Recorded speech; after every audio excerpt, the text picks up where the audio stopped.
Welcome to News for Scotland on the Scotland Channel. Here are this week's news headlines.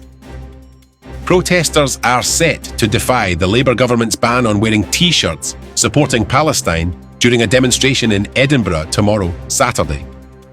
The demonstration, set to take place at the foot of the Mound at 1 p.m, follows the controversial proscribing of Palestine Action as a terrorist organisation after red paint was sprayed on RAF planes at Brize Norton in protest over the UK's continued military support for Israel, which is committing war crimes in Gaza. One man in Scotland has already been charged for wearing a T-shirt in support of Palestine Action. It's not just wearing T-shirts. It's now becoming increasingly risky to attend Palestine protests and speak out against the genocide for fear of being arrested, one protester told the national newspaper. Journalist and author George Monbiot, who shared an image of himself holding a sign saying, "I support Palestine, action must be taken," said his aim is to highlight the absurdity of the government dictating what can and cannot be said by peaceful protesters. Absurdity is a hallmark of authoritarianism. It's not just that those who believe absurdities commit atrocities. It's also that those who endorse atrocities become absurd, he said, adding, "This is where Keir Starmer's government now finds itself." Alloa and Grangemouth MP Brian Leechman is one of 4 Labour rebel MPs to lose the party whip in a desperate bid by Keir Starmer to enforce party discipline and punish these MPs for speaking their minds and representing their constituents. Leechman has been critical of his party's lack of action to save jobs at Grangemouth, which was Scotland's last remaining oil refinery before Starmer's government in England allowed it to be shut down, with the loss of 400 direct jobs and thousands more in the wider supply chain. It's thought Leechman was also being punished for voting against the welfare bill, which has cut benefits for the elderly and the disabled, but because of the rebellion from within the party, by less than Starmer wanted. Leechman has also been vocal on the potential relocation of bus manufacturer Alexander Dennis to England. The other MPs to lose the party whip were Rachel Maskell, who represents York, Neil Duncan Jordan, who represents Poole and Dorset, and Chris Hinchliffe, who represents North East Hertfordshire. It's not clear whether English Labour's Scottish leader Anas Sarwar was informed beforehand that Leechman would be losing the whip, or whether he had to read about it in the papers. However, this latest move by Starmer demonstrates how weak his position as UK Prime Minister really is. More accusations of BBC bias and gaslighting this week, as the corporation has been criticised for pushing the issue of small boat crossings in the English Channel to the top of its news agenda in Scotland, despite opinion polls showing it is not a leading concern for Scots. The England-France Small Boats Return Scheme, agreed by Keir Starmer and French President Emmanuel Macron, and the build-up to it, has been the major news bulletin at the top of the Good Morning Scotland programme every day last week since Tuesday. The BBC focused particularly on how critics are suggesting the New Deal with France will not act as a sufficient deterrent to migrants, helping to shape Scottish public opinion against immigration, without mentioning how Scotland, unlike England, needs immigration to staff our own NHS and hospitality sectors in particular, especially after the impact of Brexit on these sectors. These sectors of the Scottish economy have been massively impacted by England's decision to leave the EU, with Scotland being forced out against its will. In an Ipsos poll earlier this month, immigration did not feature among the top 10 issues the Scottish public deem most important for swaying their vote. The top 3 issues were healthcare, the cost of living crisis and public services, although again, Scotland is impacted by decisions made by the government in England, which continues to cut Scotland's budget, forcing the Scottish government to make cuts here too. Veteran SNP MP Pete Wishart, the party's Home Affairs spokesperson, accused the BBC of serving Scots a skewed debate on immigration, which is contrary to the interests of Scotland. Peter Gill, founder of the Scotland Channel, said that giving Scots the whole story was one of the reasons the channel was set up. There is a real need to counter this deliberate misinformation and gaslighting by the Anglo-British mainstream media, which is designed to hide the real issues facing not just Scotland, but the whole of the UK. The neoliberals, who control the agenda are about cutting and privatising essential services we all rely on in order to make the super rich even richer, he said.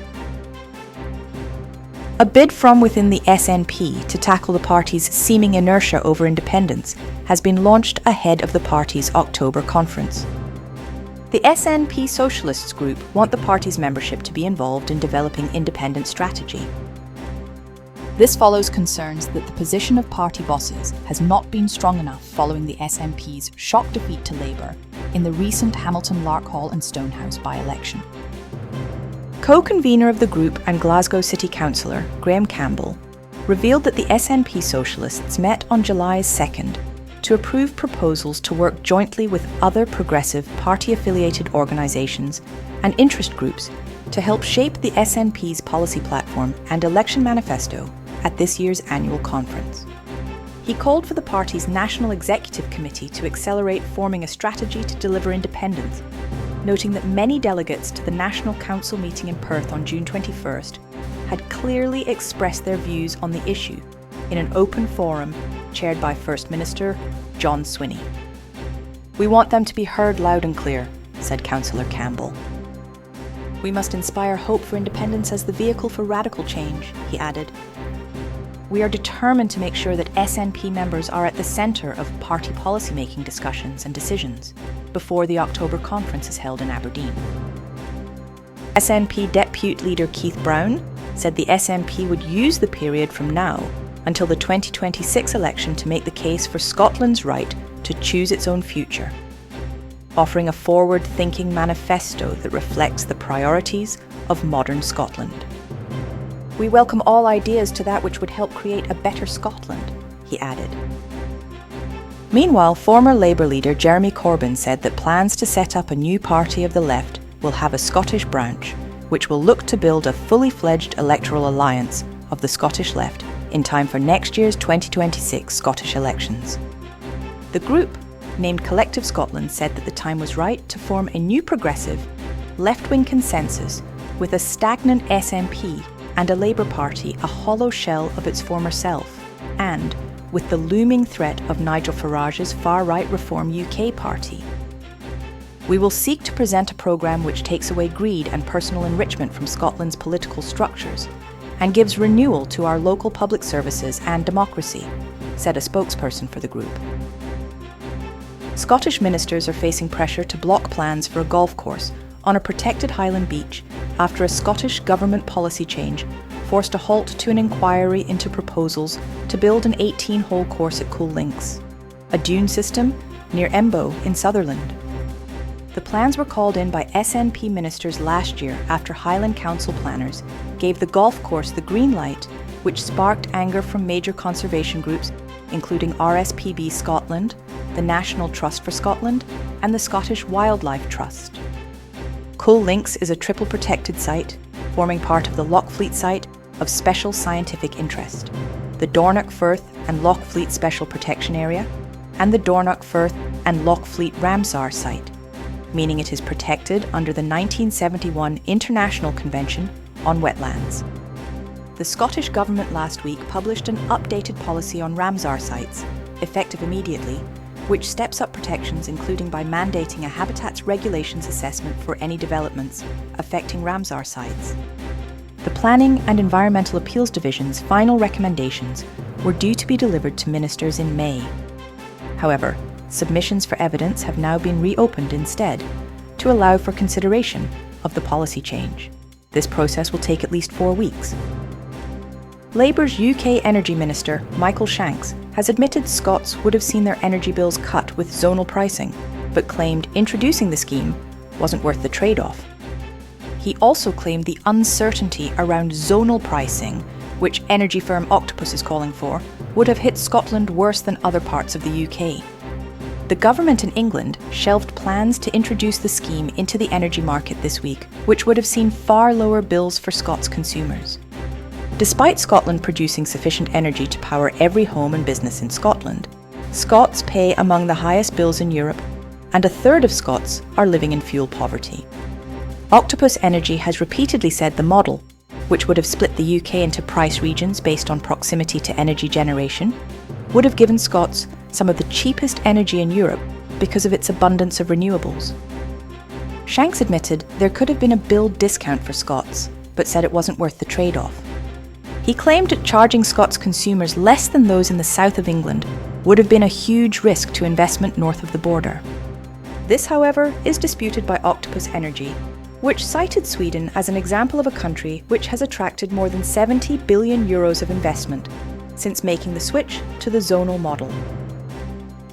Cash-strapped councils in Scotland are being forced to sell off public assets as the government in England continues to impose real-term cuts to Scotland's budget year after year. It's emerged that councils have had to sell off 1,851 homes, schools, community centres, civic halls and other properties in recent years amid budget shortfalls due mostly to Westminster cuts. 31 local authorities disposed of these assets between January 1st, 2020 and December 31st, 2024, generating £243 million in revenue.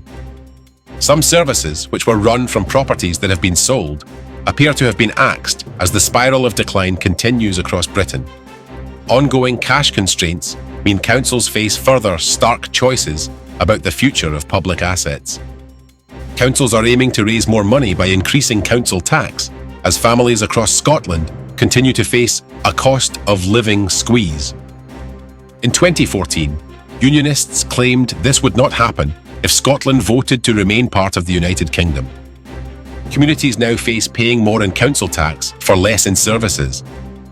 Despite Scotland being an energy-rich country, which has supplied 6 decades of oil revenues to the London Treasury, the government in England determines Scotland's overall budgets and controls Scotland's assets. As part of the UK, Scotland has no sovereign wealth fund, unlike Norway, which had a smaller share of the North Sea oil fields, yet went on to create a $2 trillion wealth fund. Scotland, meanwhile, continues to suffer from an ongoing round of Westminster-imposed austerity cuts. Edinburgh's Heriot-Watt University has been criticised for agreeing to monitor their students on behalf of arms company Raytheon UK. It's emerged that university staff agreed to implement a range of security measures requested by the weapons manufacturer ahead of a campus careers fair. This included monitoring student chat groups and discussion forums for talk of any planned protest, monitoring CCTV for signs of groups gathering, and having an enhanced physical presence on the day to help safeguard the Raytheon employees attending. Student Katie Wood, president of the Society for Progressive Students, said that she was disappointed and ashamed by the university's response to Raytheon UK's requests. My immediate reaction is that the safeguarding team are in place at the university to protect the students and not the profits of arms companies, she said. This kind of move damages the trust that students have in safeguarding and about their ability to make decisions that will protect students and put them first. Heriot-Watt hosted 2 defence companies at a recent student careers fair, Raytheon UK and Leonardo, both of which make parts for F-35 fighter jets used by the Israeli military, according to research by the Campaign Against the Arms Trade. A spokesperson for Heriot-Watt said, "In the event of a protest or demonstration, the role of our safeguarding team is to observe and support the safety and well-being of all participants." Meanwhile, it emerged that arms firms are lobbying Westminster MPs for as little as £1,499. This includes firms which are selling weapons to Israel, which the government in England supports diplomatically, and with weapons sales despite overwhelming evidence of war crimes. 333 Labour MPs have voted to cut disability benefits by £2 billion per year, halving the health element of universal credit for new claimants and cutting it altogether for new claimants aged under 22. Asked by Green Party co-leader Adrian Ramsay MP whether he would consider introducing a wealth tax on the super-rich, those with assets of more than 10 million, Keir Starmer said, on the day his party slashed lifeline support for disabled people, that he wouldn't take advice from the Greens, insisting that we can't just tax our way to growth. This is despite economist Richard Murphy saying that every penny given in benefits to low-income families is spent and is therefore circulating in the economy, providing economic growth as local businesses prosper rather than tax cuts for the rich being hoarded in offshore accounts and benefiting nobody else. A YouGov poll last week found that 75% of people in the UK would support introducing a wealth tax of 2% on wealth above £10 million. Earlier this year, YouGov conducted another poll on behalf of Oxfam, which found that 79% of over 16s in Scotland would rather the government tax the richest than make cuts to public spending. However, like the previous Tory government, these arguments are falling on deaf ears on Westminster's Labour benches, despite more than 45 years of failed neoliberalist policies, which were supposed to see tax cuts for the richest trickle down to the poorest in society. A conference in Bogota, Colombia this week saw a number of countries join global efforts to hold Israel accountable for its actions in Gaza. South Africa, Brazil, Norway and Ireland were among the countries taking part. Other European countries involved in the two-day event, which ended yesterday, included Portugal, Spain, Slovenia and Norway. As part of the UK, Scotland was unable to be involved in the conference. Instead, it had to watch from the sidelines as the UK government in England continues to supply military equipment and training to Israel, despite arrest warrants being issued by the International Criminal Court for war crimes against Israeli Prime Minister Benjamin Netanyahu and former Defense Minister Yoav Gallant. US President Donald Trump is expected to meet First Minister John Swinney and Prime Minister Keir Starmer later this month during a visit to his golf course in Menny, Aberdeenshire. More than 5,000 police will be drafted in amid expectations of mass demonstrations against Trump's visit. Trump will return to the UK in September for an official state visit. A Scottish government spokesperson confirmed the First Minister's meeting with the President when he is in Scotland. English Labour's Scottish leader, Anas Sarwar, has again been accused of hypocrisy after it emerged that Labour-run Edinburgh City Council hasn't ordered any buses from Alexander Dennis, despite him consistently accusing John Swinney of failing to support the company. During Scottish First Minister's questions, Sarwar used the firm's recent announcement that they were moving their operations to England to attack the SNP for failing to support the company. But it emerged council bus firm Lothian Buses has failed to make a single order from Alexander Dennis since Labour came to power in the capital, according to the Scottish Sun. Up to 400 jobs are at risk as the bus manufacturer announced plans to move operations to England from its factories in Falkirk and Larbut. Michael Matheson, SNP MSP for Falkirk West, branded Sarwar a hypocrite, accusing him of being too focused on giving soundbites than showing leadership. Matheson said, "The revelation that Labour-run Edinburgh City Council has not bought a single bus from Alexander Dennis in the last 3 years demonstrates that Labour is not remotely serious about saving jobs and shows what a hypocrite Anas Sarwar is." Labour, which had promised to save Grangemouth, came under fire for letting the plant close earlier this year, with the loss of 400 direct jobs and thousands in the wider supply sector, whilst pulling out all the stops to save an English refinery, one of 5 in England, from closing. That winds up our stories for this week. Join us again every Friday night from 7 p.m. for real Scottish news without the Anglo-British gaslighting of Scotland. And remember, you can watch our shows anytime after their release. Thanks for watching.